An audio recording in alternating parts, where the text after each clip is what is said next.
Hello everyone. आज हम करने जा रहे हैं इंडियन एविडेंस एक्ट का relevancy of judgment. Relevancy of judgment को अच्छे से समझने के लिए आप लोग इसकी ट्रिक्स वाली वीडियो देख लीजिएगा, जिसका लिंक मैंने आपको नीचे डिस्क्रिप्शन पे प्रोवाइड कर दिया है। और इसके नोट्स के लिए और कॉन्सेप्ट क्लियरेंस के लिए ये वाला वीडियो बहुत इंपॉर्टेंट है। तो चलिए स्टार्ट करते हैं। सबसे पहले हम देखते हैं कौन से सेक्शन में आता है। सेक्शन नंबर 40 से लेकर के 44 तक आता है। ठीक है, अब इसमें जजमेंट के बारे में देखो, रेलिवेंसी ऑफ जजमेंट पढ़ रहे हैं तो दो तरह के जजमेंट्स होते हैं। ठीक है, पहला तो जजमेंट इन पर्सोनम और जजमेंट इन रेम। ठीक है, रेम जो है वो पूरे ब्रह्मांड के लिए है, पर्सोनम दो पार्टीज के बीच में है। इसको एक बार देख लेते हैं। It determines the right of parties to suit और प्रोसीडिंग्स। ठीक है, राइट ऑफ पार्टीज डिटरमाइन करता है and it is binding only on parties to suit. A और बी के बीच में कोई डिक्री आई है वो सी के लिए रेलिवेंट नहीं है। बट अगर ए और बी के बीच में कोई ऐसी डिक्री आई है इस चीज से रिलेटेड, ठीक है, तो वो क्या है, रेलिवेंट है। कौन कौन सी? It is a judgment upon the status of some particular subject matter. ठीक है, हम ये करेंगे अपने सेक्शन में। उसमें हम लोग किसके बारे में बात करेंगे? एडमिरलिटी और इन सब चीजों से रिलेटेड बात करेंगे। ठीक है, in a proceeding brought to enforce a right, it is not only binding on the person between whom it is pass but also to the world at large. ठीक है, दोनों के बीच में तो है ही, वर्ड एट लार्ज के लिए भी है। नेक्स्ट इसके बाद एक चार्ट है रेलिवेंसी ऑफ जजमेंट, इसको एक बार देख लेना। इसमें क्या है, सेक्शन नंबर 40 से स्टार्ट करते हैं। सेक्शन नंबर 40 में बात होती है प्रीवियस जजमेंट। ठीक है, प्रीवियस जजमेंट किस लिए? To bar a second suit और ट्रायल। ठीक है, इसको डिटेल में करते हैं। प्रीवियस जजमेंट किस लिए? अरे ताकि तुम सूट फिर से ना करो, सेकंड सूट ना करो, ट्रायल ना करो। ठीक है, इसलिए वो बार करता है। किस चीज में आता है? सेक्शन 11 आईपीसी सीपीसी में भी ये फॉल करता है। वो क्या है? रेस जुडिकाटा के बारे में बात कर रहा है। ठीक है, तो ये किन लोगों के बीच में है? ये इंटर पार्टीज होता है, इन पर्सोना में आता है। ए और बी के बीच में आया है, उन्हीं के बीच में रहेगा। ठीक है, और ये रेलिवेंट कर देता है जजमेंट को। नेक्स्ट इसके बाद आता है सेक्शन नंबर 41, जो कि बात करता है जजमेंट ऑफ प्रोबेट, मैट्रिमोनी और एडमिरलिटी। ठीक है, ये हो गया, ये हो गया, ये हो गया, और इंसॉल्वेंसी कोर्ट्स। ठीक है, तो वो क्या है? इन रेम है। मान लो किसी कोर्ट ने किसी को इंसॉल्वेंट बोल दिया है, तो अरे तुम किसी और से, तीसरे से पैसा नहीं लेने जा सकते हो। अगर ए और बी का डिस्प्यूट है, ए इंसॉल्वेंट हो गया है तो ए सी के पास जाता है, फिर सी फिर से थोड़ी सूट करेगा या फिर बोलेगा मैं इंसॉल्वेंट हो गया हूं। तो ये क्या है? इन रेम है, और ये भी क्या करता है? उसको रेलिवेंट बनाता है। ये याद रखना आप लोग। PMAI। ठीक है, ठीक है, PMAI प्रधानमंत्री कुछ ऐसी योजना से याद रख लेना। प्रोबेट, मैट्रिमोनी, एडमिरलिटी और इंसॉल्वेंसी। नेक्स्ट इसके बाद आता है section number 42, judgments relating to matters of public nature. क्या है? पब्लिक नेचर वाले जजमेंट्स हैं। ठीक है, तो ये क्या होगा? Relating to matters of public nature. ठीक है, पब्लिक नेचर पे आ गया तो क्या है? Relevant to inquiry. इंक्वायरी से रिलेटेड कोई चीज होगी तो रेलिवेंट होंगे, अदरवाइज रेलिवेंट नहीं होंगे। पब्लिक नेचर वाले, इन शॉर्ट हमें पता चल गया जजमेंट जो है वो रेलिवेंट होंगे। नेक्स्ट हमें पता चल गया कि कौन कौन से जजमेंट रेलिवेंट होंगे। अब हम पढ़ते हैं इररेलिवेंसी। सेक्शन नंबर 43 बात करता है कि कौन सा जजमेंट इररेलिवेंट होगा। Judgments other than those mentioned in 40-42। ठीक है, वो क्या होंगे? इररेलिवेंट होंगे। लेकिन उसका भी एक्सेप्शन है। एक्सेप्शन क्या है? जजमेंट, डिक्री और order is a fact in issue. अब वो फैक्ट इन इशू है या फिर वो खुद ही रेलिवेंट है। ठीक है, अदर देन दिस प्रोविजन, तो क्या हो जाएगा? रेलिवेंट हो जाएगा। उसको कौन रोक सकता है? अब हम लोग इसके जजमेंट को सेक्शन नंबर 40 को अच्छे से कर लेते हैं। 40, 41 जल्दी जल्दी इससे रिलेटेड जो भी प्रॉब्लम्स आएंगी वो सारी चीजों को डील करेंगे। 40 में किस बारे में बात हो रही है? Previous judgment relevant to bar second suit और ट्रायल। ठीक है, प्रीवियस जजमेंट है जो कि बार कर रहा है सेकंड सूट और ट्रायल।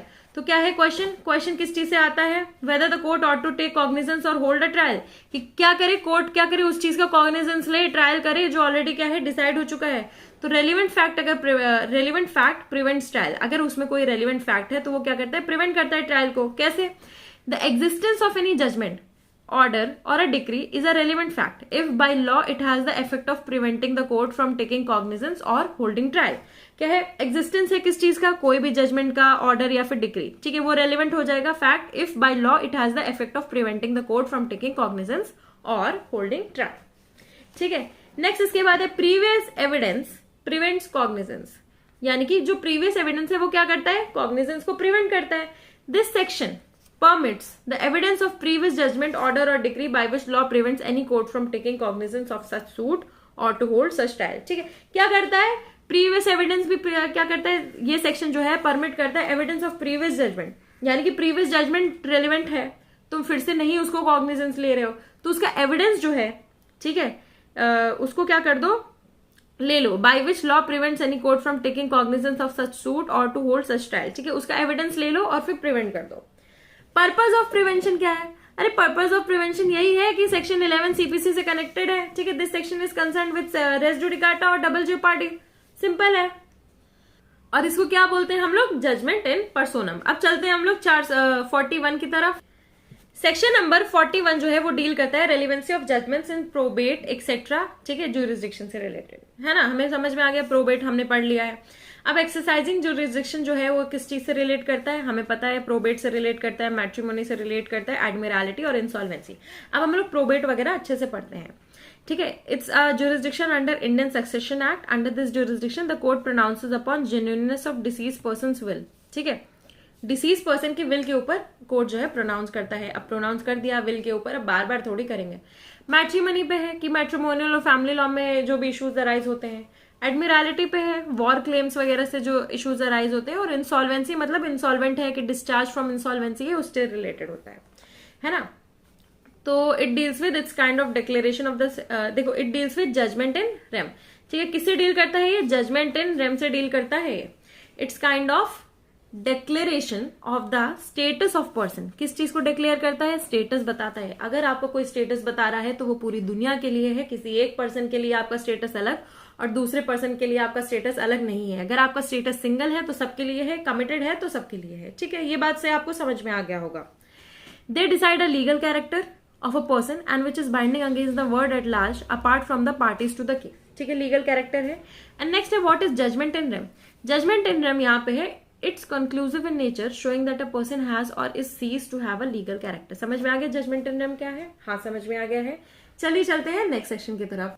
सेक्शन नंबर 42 बात करता है relevancy of other judgments relating to matters of public nature, ठीक है, कौन से? अदर जजमेंट्स जो कि किससे रिलेटेड है? पब्लिक नेचर से हैं, तो क्या है वो? रेलिवेंट है। हम लोग ऑलरेडी कर चुके हैं, हमें पता है 40 किस चीज से डील करता है? Inter parties. 41 किससे डील करता है? रेम से, ठीक है, तो क्या है वो? हो जाता है conclusive proof of any character. 42 में हम किस चीज से बात करते हैं? अदर जजमेंट्स, ठीक है, रेलिवेंट है। क्यों रेलिवेंट है? If they relate to matters of public nature which is relevant in inquiry. किस चीज में रेलिवेंट है? इंक्वायरी करने के लिए रेलिवेंट है, ठीक है। तो अब इसमें पॉइंट्स में हम इसके कुछ पॉइंटर्स कर लेते हैं जो कि एसेंशियल्स होते हैं। These judgments are not conclusive proof, conclusive proof नहीं है। The matters of public nature include matters affecting entire population, पूरी जनजातियों से रिलेटेड है, ठीक है। These judgments are relevant in every case of proceedings in which the matter is again in question, ठीक है, क्या है? हर प्रोसीडिंग्स में रेलिवेंट है जहां पे ये क्वेश्चन में है। नेक्स्ट इसके बाद आता है सेक्शन नंबर 43 जो कि डील करता है judgment other than those mentioned in section number 42, ठीक है, 40, 41, 42, ठीक है, तीनों में है, ठीक है। 40 में एक बात हो रही है जजमेंट की रेलिवेंसी से रिलेटेड, ठीक है, इन जजमेंट इन पर्सोनम। यहाँ पे क्या बात हो रही है? Judgement in rem. यहाँ पे क्या बात हो रही है? पब्लिक नेचर की, ठीक है, तो समझ में आ गया पीआरपीएल। अब इसके बाद बात होती है इररेलेवेंट, ठीक है, क्या है? सेक्शन नंबर 43 में जनरल ये बात बोली गई है कि क्या है? जजमेंट जो है वो इररेलेवेंट होगा, पर इसके एक्सेप्शंस दिए गए हैं। क्या है exceptions? Where the judgment order decree is a fact in issue. अरे जजमेंट ऑर्डर डिक्री खुद में ही क्या है? एक फैक्ट है, ठीक है। नेक्स्ट है, और ये एग्जाम्पल क्या है इसका? Previous conviction. नेक्स्ट है where judgment order decree is otherwise relevant under some other provisions of the act, ठीक है। क्या है यहाँ पे? क्या है? जजमेंट है, ऑर्डर है, डिक्री है, वो अदरवाइज रेलेवेंट है, ठीक है, under some other provisions of the act. ऐसे रेलेवेंट नहीं है, अदरवाइज रेलेवेंट है, ठीक है। नेक्स्ट इसके बाद आते हैं सेक्शन नंबर 44 पे। 44 बात करता है फ्रॉड। अब देखो हमने जजमेंट की बात कर ली, ठीक है, रेलिवेंस कहाँ पे है? 40, 41, 42 पे रेलिवेंट है, ठीक है। इररेलेवेंट कहाँ पे है? 43 पे। ये हमें पता चल गया। अब मान लो जजमेंट जो है वो फ्रॉड, कोलिजन, ठीक है, इस इनकॉम्पिटेंसी से ऑब्टेन किया हो, यानी कि कोर्ट जो है वो क्या है? इनकॉम्पिटेंट है, या फिर फ्रॉड से हुआ या फिर कोल्यूजन से हुआ, तो क्या हो जाएगा? इररेलेवेंट हो जाएगा। तो इररेलेवेंट के अंडर रिकॉर्ड सेक्शन कौन सा आ गया? 44। तो रेलेवेंसी में इतने आ गए, इररेलेवेंसी में 2 आ गए। तो आई होप आपको ये समझ में आया हो, ठीक है, कि सेक्शन नंबर 44 में क्या दिया गया है। तो इसी के साथ हमारा ये वाला प्रोविजन कंप्लीट होता है। अगर आपको अच्छा लगा है तो please do like, share, comment and subscribe.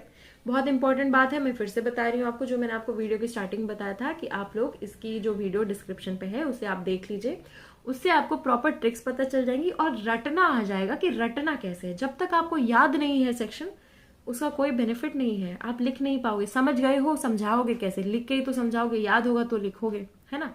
तो तब तक के लिए चलते हैं। Thank you and please do like share comment and subscribe.